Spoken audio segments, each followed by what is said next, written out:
Ahora, en Te Digo la Otra, la entrevista central.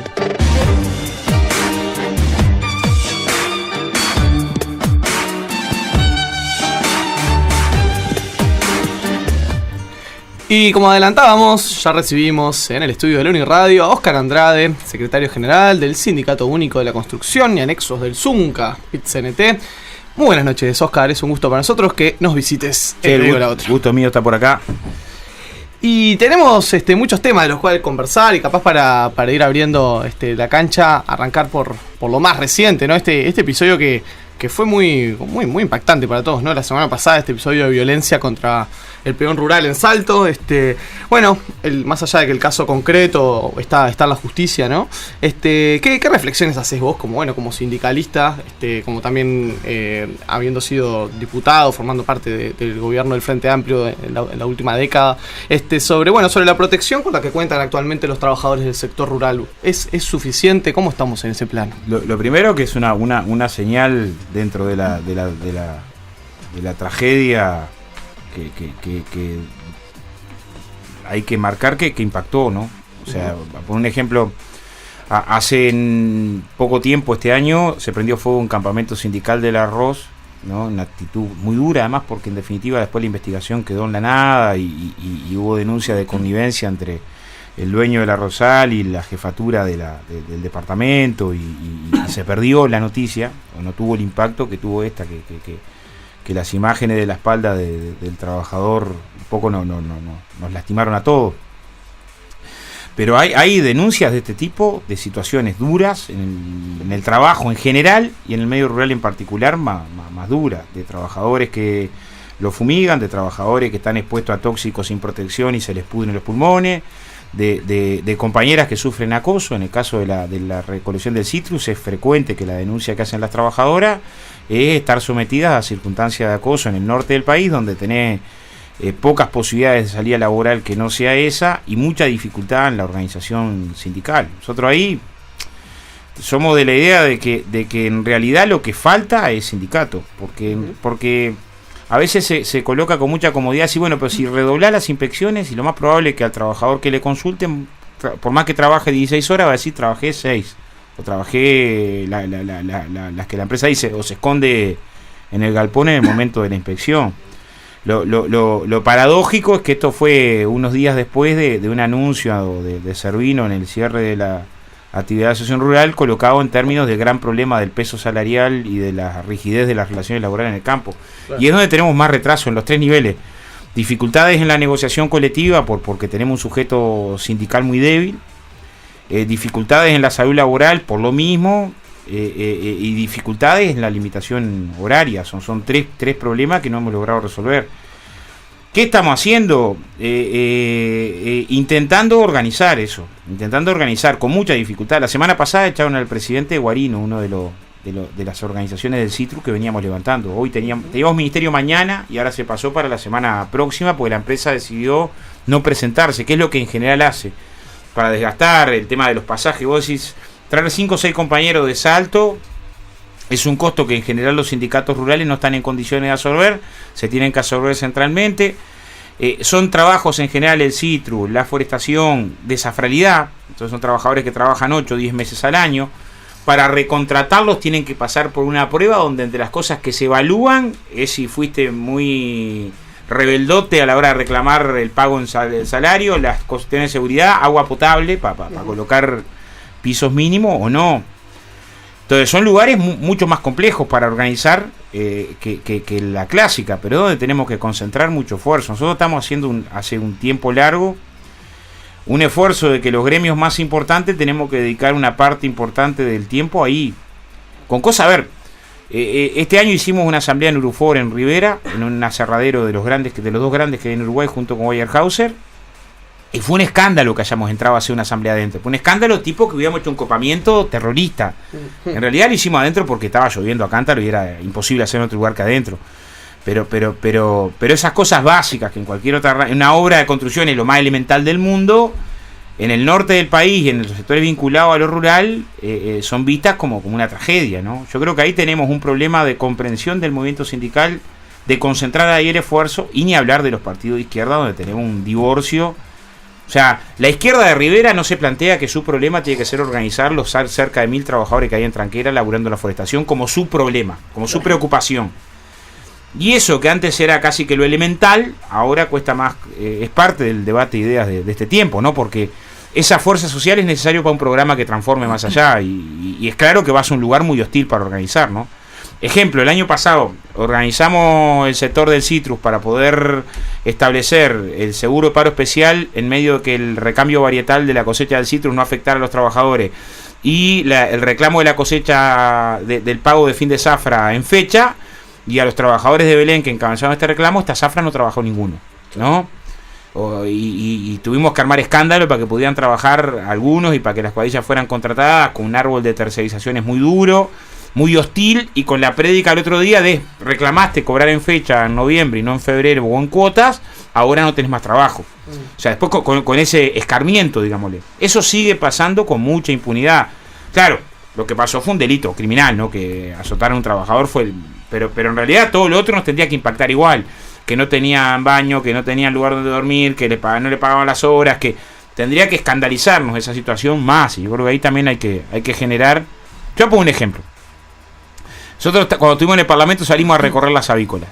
La denuncia de los trabajadores de las avícolas era, punto 1 de la plataforma, ¿no? Medieval. No queremos que nos muerdan las ratas. Punto 1. No estamos trabajando ante las ratas, nos muerden. Trajeron la foto de los tobillos, ¿no? Esta condición de laburo es insoportable. Convocamos a los dueños de las avícolas, está la versión taquigráfica, que decían, no, los galpones están maravillosos. Al otro día en la mañana decidimos ir al galpón. Todavía decían, no, pero van a tener que bañarse antes. Pues sí, nos bañamos, no va a ser una cosa tan grave. Había que ver dónde se tenían que bañar los trabajadores, que fue donde nos bañamos los diputados que logramos ingresar a los galpones de las avícolas. El abogado de la empresa no se animaba a entrar al galpón, que había ido a defender el galpón como el galpón que estaba excelente y maravilloso.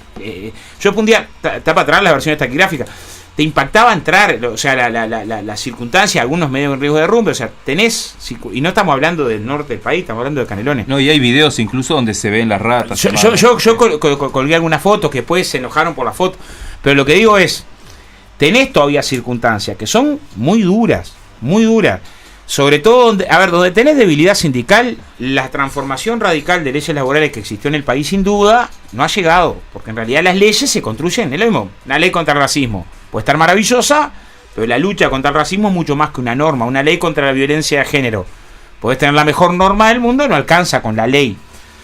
En realidad ahí tenemos un problema, nosotros, la izquierda, el movimiento social, que muchas veces creemos que la norma sola produce el cambio, y el cambio es la lucha organizada por el cambio, donde las normas ayudan, pero el sujeto que hace la historia sigue siendo las mayorías organizadas, no se sustituye por nada eso. Y bueno, ahí tenemos un desafío todavía muy grande. ¿Y la gente está acompañando estas luchas?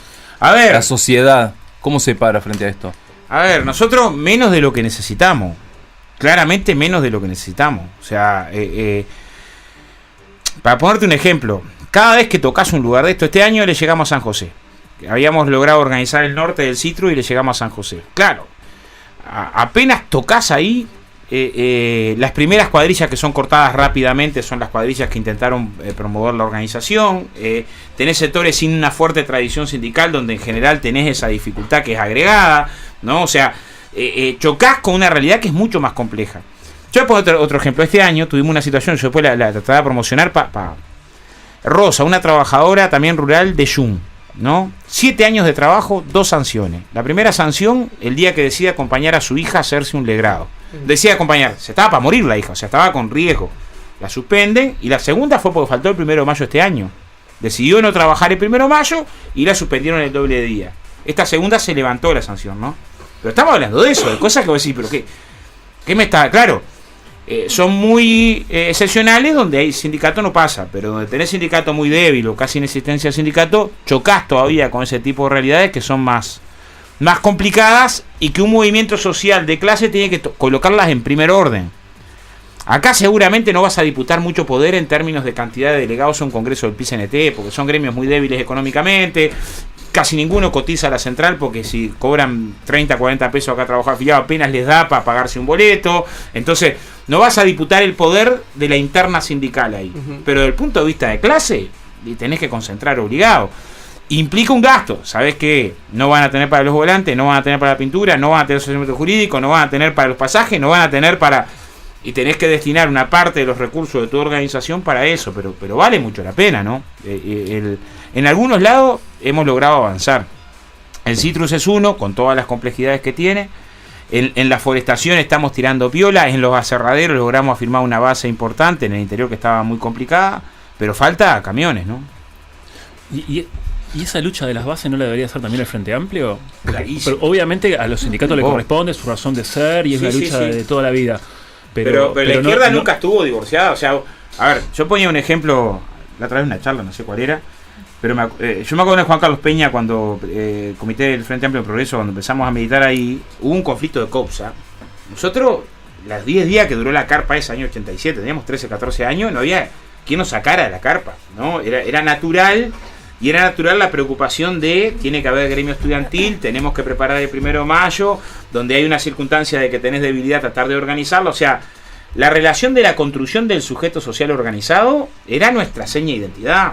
Ahí tenemos un divorcio que está heavy, ¿no? O sea, en realidad la izquierda no puede relacionarse con el sujeto social como un distinto. Como decir, bueno, ¿cuál es el relacionamiento que tengo? Porque si no se limita al sindicato existente. Y en realidad la izquierda tuvo en su génesis el ir a la forja de organización, sobre todo donde está más débil. Ahí tenemos una pérdida de método que es preocupante, porque no solo del sindicato, ¿no? O sea, a ver, vos vas al oeste de Montevideo, nosotros trabajamos ahí con un montón de merenderos y demás, y es la iglesia evangélica. Y cuando estás mejor, no es la iglesia evangélica, la otra iglesia menos que la evangélica, menos conservadora. Pero en general en la historia era el Pistola Marcicán, los militantes sociales, los que sostenían esa base social organizada. Entonces, también hay una lógica desde la institucionalidad de pensar que, bueno, como tengo el MIDE, yo que tengo el no sé qué, ya no tengo que hacer ese laburo. Y si vos mirás, la historia de la izquierda estaba muy relacionada a que, a ver, los clubes deportivos, ¿por qué llamaban la Estrella Roja, el Venceremos, el Deportivo, y casi todo con camiseta roja? ¿No? Había una lógica de que la forja de todas las organizaciones, comisión de fomento, comisión de la cooperativa, el sindicato, la asociación, los militantes de izquierda eran primero eso y después militantes de izquierda. Hoy tenemos una militancia de izquierda que no relaciona tan fácilmente esa doble pata, ¿no? Y ese es uno de los capaz déficits más importantes. Oscar, en eso que vos decís también se nota como muy claramente en tu discurso y todo tu filiación comunista, ¿no? Porque es como la gran, ha sido por lo menos una de las grandes obsesiones del comunismo uruguayo históricamente, la unidad no solo, del campo popular, ¿no?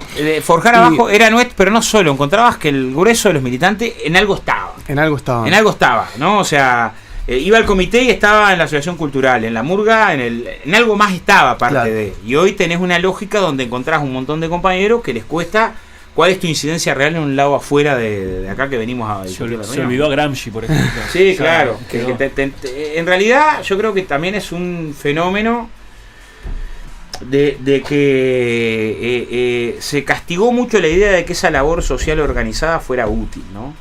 En todas las bases sociales, ¿no? También en la base militante de izquierda, ¿no? Como que eran viejas formas de organización que terminaban no representando a nadie, ¿viste? Y en realidad abandonamos un terreno que es nuestro terreno, porque en los demás terrenos no, en general perdemos, ¿no? En el terreno de los grandes medios de comunicación perdemos, en el terreno generan sentido común favorable a la ética de la competencia, y a o sea, en donde generás un sentido asociativo, contrahegemónico, es la base social. No, y también, Oscar, tenés la idea de que ser un funcionario del Estado es llegar, ¿no? Sí, es un problema. O sea, la izquierda llegó cuando llegó a dirigir el Estado. Sí, ese es otro problema, o pensar que eso sustituye, ¿no? O sea, vos pararte ante la pobreza diciendo, bueno, tengo pobreza, me organizo para combatir la pobreza de ese día, y me organizo para la lucha histórica contra el cambio de modelo, pero me preocupo porque gurí cene hoy. No es pelea de otro que mi gurí del barrio cene hoy. Y si se acuesta sin cenar, se le acuesta al barrio sin cenar. Yo me acuerdo, sosteníamos Villa Felicidad. Sostener el merendero Villa Felicidad era para los vecinos Villa Felicidad una cuestión ética. Porque no podía haber un gurí del barrio que se nos acostara sin tener que comer. Ese era un problema del barrio. Y un barrio que, no sé, capaz que tenía un 15% de votación de la izquierda. No hacía falta votar al Frente Amplio. Era una actitud ética sostener. Algunos conseguían el pan del día anterior, el dulce de membrillo, otra la leche en polvo, y había que mantener, algo se tiene que llevar de seguridad. Hoy la perspectiva ante la situación de pobreza es, ¿no?, que alguien otro tiene que hacer, no uno, no parece que no fuera mi problema. Y en esa lógica de luchar con mi problema también forjabas militancia, ¿no? Y forjabas los cuadros, y forjabas lo nuevo, ¿no? Y ibas atendiendo que no iba a alcanzar con el merendero, sino que había que ir a cambios más estructurales. Y el que no lucha por lo inmediato, que va a luchar por la revolución mundial, ¿no? O sea, el que no pelea por la cotidiana, ¿no? Entonces, el abandono de la lucha cotidiana para la izquierda es criminal. Para la izquierda, en su perspectiva, en su sensibilidad, en su construcción de hacer. Oscar, ¿creés todavía en la revolución mundial? ¿Y qué implica ser comunista? ¿Creer en eso? A ver, más que creer, está difícil para el defensor del sistema capitalista defenderlo hoy, ¿no? O sea, mirá 2016, creció la economía mundial, creció 2,8%, por ahí, 3%. Creció la cantidad de hambre en el mundo también, 38 millones. Tanto que retrocedió casi una década para atrás el avance paulatino que en medio de un cambio tecnológico que produce más que nunca antes en la historia, o sea, que genera una abundancia como nunca antes tuvimos, ¿no?, que permitiría alimentar 1,5 veces a la población mundial. Tenemos que 16.000 gurises por día, según UNICEF, mueren de hambre o enfermedades curables, ¿no? Es un crimen que está complicado. Si vos, este modelo que tiene como lógica, ¿tiene posibilidad de ser distinto? No tiene posibilidad de ser distinto porque la lógica es la competencia brutal. Entonces la esencia del modelo es la competencia brutal. No puede salirse de esa lógica de la competencia brutal. Entonces, si tenés un cambio tecnológico, no tenés que estar alegre porque ese cambio tecnológico tenga alguna posibilidad remota de estar al servicio de la humanidad, sino que la información es, cambio tecnológico, se van a perder puestos de trabajo.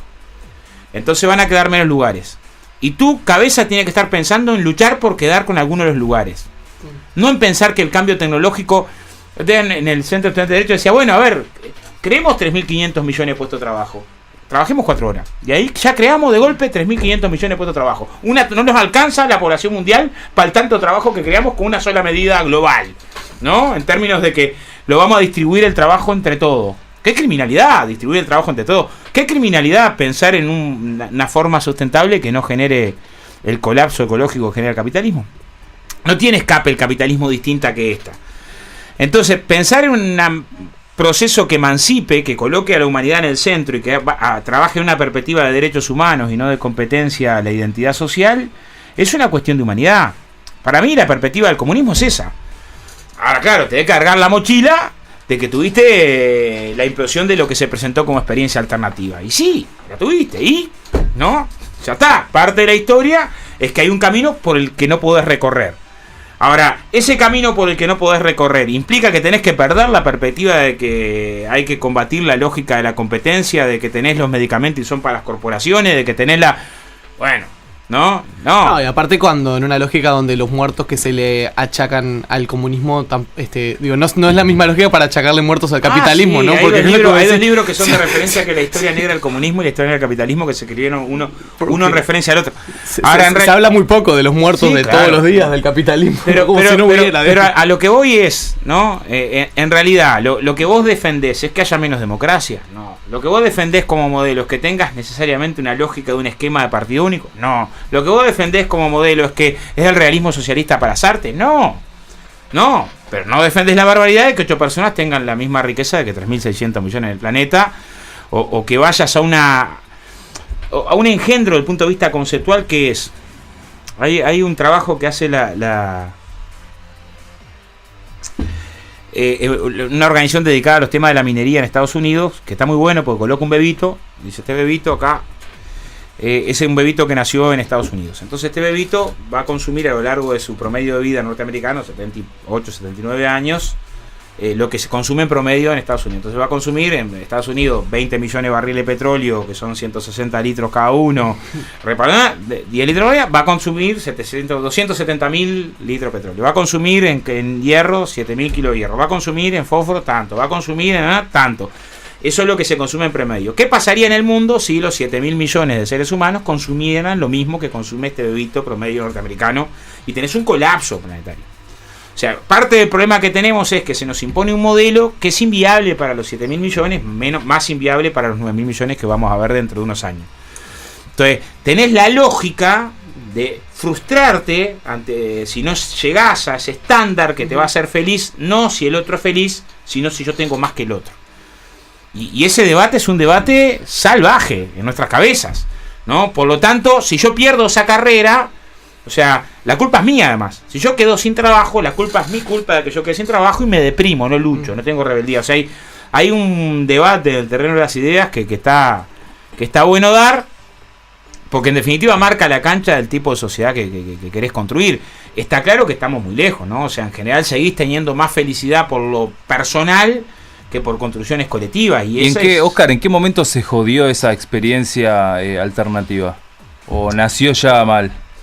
Toda experiencia alternativa nació sacudida, ¿no? Toda. No hay experiencia alternativa que no nazca bajo la hostilidad más salvaje. Ustedes van a tener ahora sobre... Bueno, pero la revolución rusa nace muy cascoteada, ¿no? Muy cascoteada en medio de una guerra civil, en medio de invasiones de todo tipo, color y especie, en medio de un diseño institucional complejo. Yo sostengo la idea de que los soviets no eran una forma para no representar a nadie. Los soviets eran una forma para representar. Y las ideas de la Revolución Francesa estaban ahí. Eran las ideas de la República y las ideas de... Claro, el problema es que los soviets tuvieron de golpe, los consejos, no las asambleas que habían nacido en 1905, tuvieron de golpe la tarea de representar, de gestionar el Estado y además de enfrentar una guerra. Todos juntos, ¿no? O sea, nacieron en una condición extremadamente compleja para hacer todo juntos. Todo el proceso difícilmente derivara para un lado distinto que para el lado autoritario en términos de esa lógica, donde terminás una... Porque después es muy fácil, no decís vos, pero tendrías que haber recorrido... Y después tenés que pararte en la perspectiva de la década del 20, que después del Pacto de Locarno y demás, te parás en el ascenso del fascismo en Europa, la perspectiva de una guerra, y en medio de eso las barbaridades, la tragedia, las purgas. Pero hay un segundo momento de congelamiento de un proceso que es muy complicado, como todo proceso de emancipación humana que es complejo, ¿no? De todas formas, en la perspectiva larga, no hay duda que generó no solamente para el resto de Europa, hecho histórico universal, para el resto de Europa la necesidad de cambios sociales profundos, para contener... ¿Cuánto tuvo que ver la Revolución Soviética con la emancipación de las colonias? ¿Cuánto tuvo que ver con la Revolución China? ¿Cuánto tuvo que ver con el contrafuerte de la Calle Guerra Mundial? Oscar, ¿coincidís con la idea esa de que en realidad quizá la Unión Soviética favoreció más causas progresistas en otros pueblos que claro, la propia Rusia? Bueno, y también pagó el precio que pagó, ¿no? O sea, murieron más nazis en Stalingrado que en todo el frente occidental. Y la cultura, vamos a poner un ejemplo. Se sale de la Segunda Guerra. En Francia, el Partido Comunista Francés era el partido de los 75.000 fusilados. Y en Italia se generan transformaciones. La Constitución francesa coloca en debate la propiedad privada. O sea, la cultura sale con un prestigio ético de ese combate que hay que mirarlo, porque en definitiva... el siglo de combates ¿no? La inspiración a millones de seres humanos en el mundo para salir del yugo de la emancipación tiene un valor que es notable, ¿no? O sea, que acá tuvo que ver con Julia Arévalo del Senado. ¿Por qué Julia Arévalo llega al Senado en la década del 40? Cuando era imposible que tuvieras una senadora, porque el prestigio con el que se sale en el marco de la Segunda Guerra Mundial impactó a nivel general. Eso quita que tengas que hacer un análisis crítico, sí, pero no un análisis sin vínculo con ese proceso de luchas populares, ¿no? Que tuvo ese momento en la Revolución Soviética y una perspectiva de colocar en el orden del día la cuestión del poder. Y yo creo que la lucha política es colocar la cuestión del poder. Y colocar la cuestión del poder es pensar que a brocha gruesa hay oprimidos y hay opresores, ¿no? O sea... Y que cualquier transformación vale si los oprimidos pasan a tener más espacio de poder general. Y cualquier lucha tiene que tener en cuenta que construís más poder. Oscar, con respecto un poco a esto último que decías, ¿no? Me quedo con esta idea de que los oprimidos ganen un poco más de poder y bueno, los explotadores en consecuencia vayan disminuyendo y vayan retrocediendo. ¿Te parece que los gobiernos del Frente Amplio en Uruguay, llevando un poco toda esta perspectiva internacional que nos venías contando, ¿te parece que han avanzado en ese sentido?